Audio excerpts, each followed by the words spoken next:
Millennials are considered to be the most educated generation in Canada, but with high home prices, interest rates, and skyrocketing rents, many say achieving the financial stability of their parents feels impossible.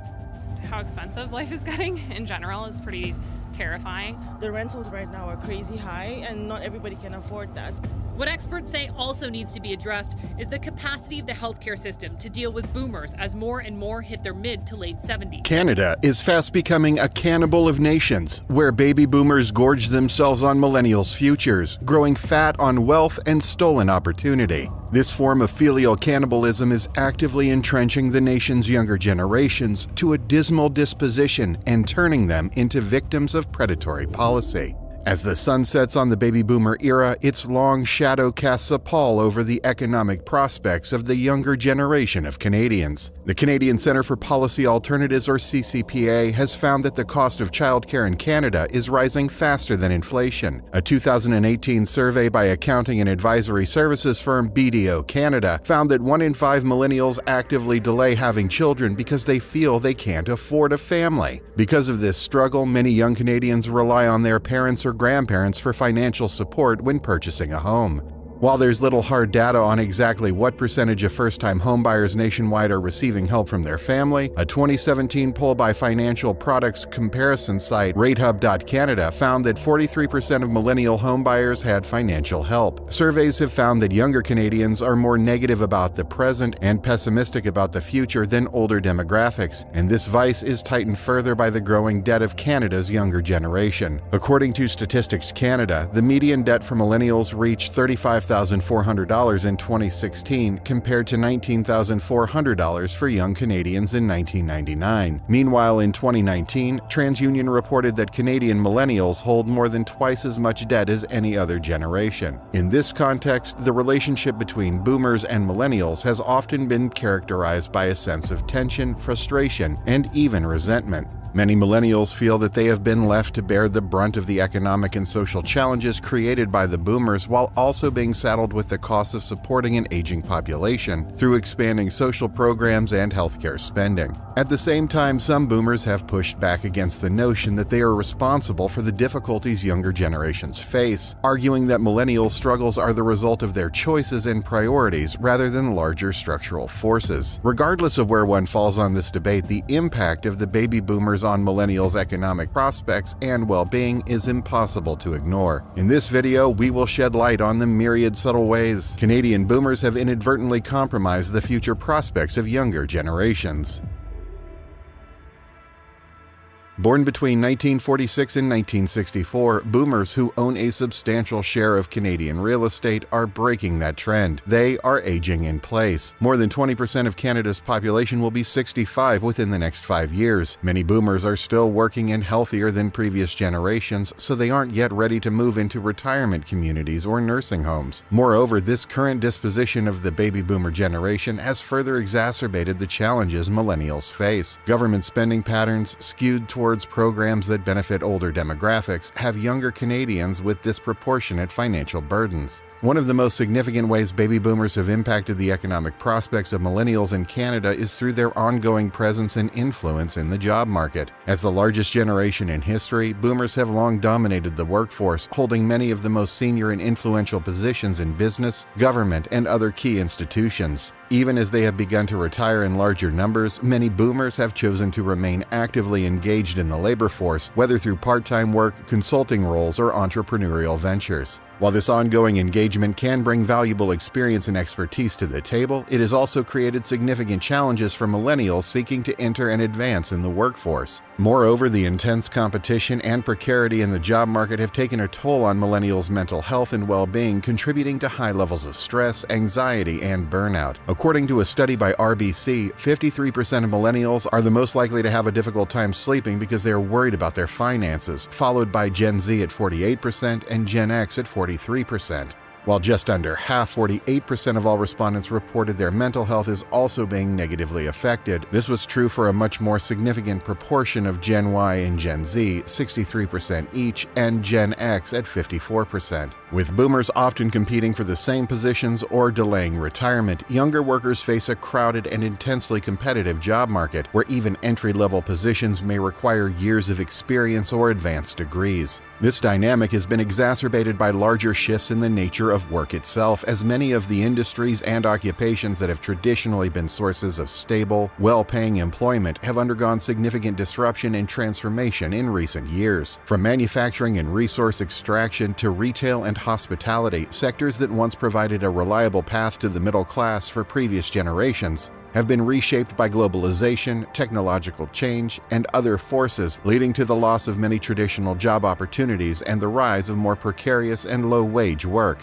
Another major way baby boomers are impacting the economic prospects of millennials in Canada is through the rising costs of healthcare. Canada's healthcare system is a point of national pride and a key part of the country's social safety net, providing universal coverage and access to a wide range of medical services and treatments. However, like many other developed countries, Canada is grappling with the challenges of an aging population and the associated costs of providing care to a growing number of seniors with complex health needs. According to the Canadian Institute for Health Information, total healthcare spending in Canada was projected to reach $331 billion in 2022, or $8,563 per Canadian. This follows a surge in spending due to the COVID-19 pandemic, particularly in 2020. Prior to the COVID-19 pandemic, the agency had projected health spending would continue to grow at a rate of 5.3% a year, reaching nearly $6.2 trillion by 2028. If those increases continue unabated over the next 20 years, health spending could reach a staggering $11.8 trillion by 2040. As healthcare costs continue to rise, so too will the share of government budgets and individual incomes that must be devoted to funding the system. This is likely to put increasing pressure on millennials and younger generations who will be called upon to pay higher taxes and premiums to support a healthcare system that is increasingly strained by the needs of an aging population. A report by the Fraser Institute estimates that the average Canadian family will pay $15,847 for public health care in 2022 through taxes, up from $12,935 in 2018, a 22% increase in just 4 years. By 2040, that figure is projected to reach over $30,000 per household, representing a significant burden on millennial taxpayers, who are already grappling with a range of other financial pressures and challenges. Moreover, the rising costs of healthcare are likely to have ripple effects throughout the economy, impacting everything from job creation and wage growth to consumer spending and overall economic productivity. This dynamic is particularly concerning given the already precarious financial situation facing many millennials in Canada. With high levels of student debt, stagnant wages, and rising costs of living, many younger Canadians are already struggling to make ends meet and build financial security for themselves and their families. The added burden of rising healthcare costs could further exacerbate these challenges, making it even harder for millennials to achieve traditional markers of adulthood and independence, such as buying a home, starting a family, or saving for retirement. As baby boomers continue to age and begin requiring assistance in their day-to-day lives, there will be a significant and sustained increase in the demand for long-term care. A report by the Conference Board of Canada found that the number of seniors living in long-term care facilities is expected to double by 2035, with an additional 199,000 new long-term beds would be needed to accommodate new demands. Beyond the direct costs and challenges of an aging population, baby boomers are also shaping the economic prospects of millennials in Canada through their influence on government spending priorities and policy choices. As a large and politically influential generation, boomers have long played a key role in shaping the direction and priorities of government at all levels, from the federal budget to local zoning and development decisions. In recent years, as boomers have begun to retire and access social programs and services in greater numbers, there's been growing concern about the long-term sustainability and fairness of government spending priorities, particularly when it comes to issues like pensions, healthcare, and other age-related benefits. On the one hand, boomers have been the beneficiaries of a range of policies and programs that have supported their economic well-being and quality of life, from expanding the Canada Pension Plan and old age security to creating universal health care and subsidized education. Boomers have enjoyed a level of government support and investment that has helped secure their financial security and standard of living in retirement.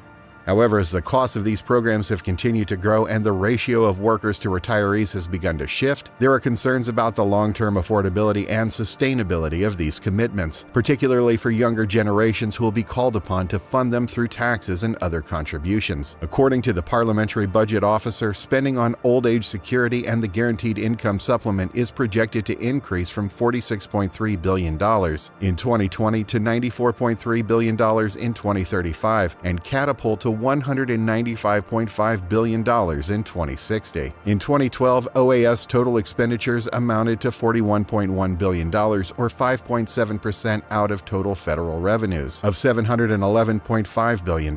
In 2022, OAS expenditures of $68.3 billion represented 5.8% of a total budget of $1.16 trillion. In 2035, those expenditures are expected to grow to $123.4 billion, a substantial amount that spurs the neglect of the younger and more active Canadians. The dynamic has led to concerns about intergenerational fairness and the long-term sustainability of Canada's social safety net. Many critics have argued that the current system is overly generous to boomers at the expense of younger generations who may not be able to access the same level of benefits and support when they reach retirement age. There are also concerns about the broader fiscal challenges facing governments at all levels as the population ages and the costs of age-related programs continue to grow. With a shrinking tax base and rising expenses, governments may be forced to make difficult choices about how to allocate limited resources and balance competing priorities. This could lead to a range of adverse outcomes for millennials and other younger generations, such as higher taxes, reduced services, or increased debt and deficits. It could also exacerbate existing inequalities and tensions between different age groups and segments of society, as different generations compete for scarce resources and political influence. The impact of this generational crowding extends beyond the job market and into the housing sector. As many baby boomers choose to age in place and retain ownership of their homes, the supply of available housing for younger generations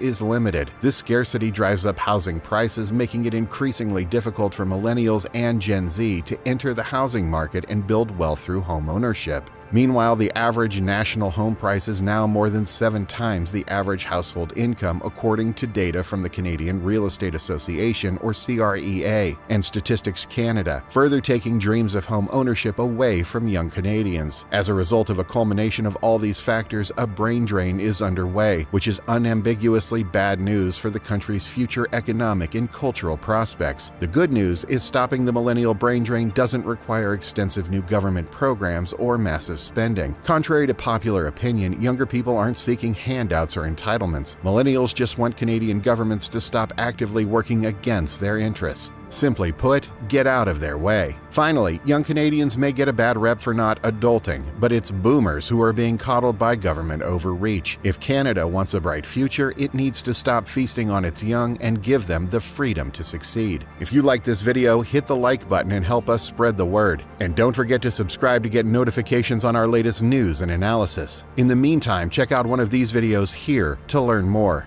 Thanks for watching.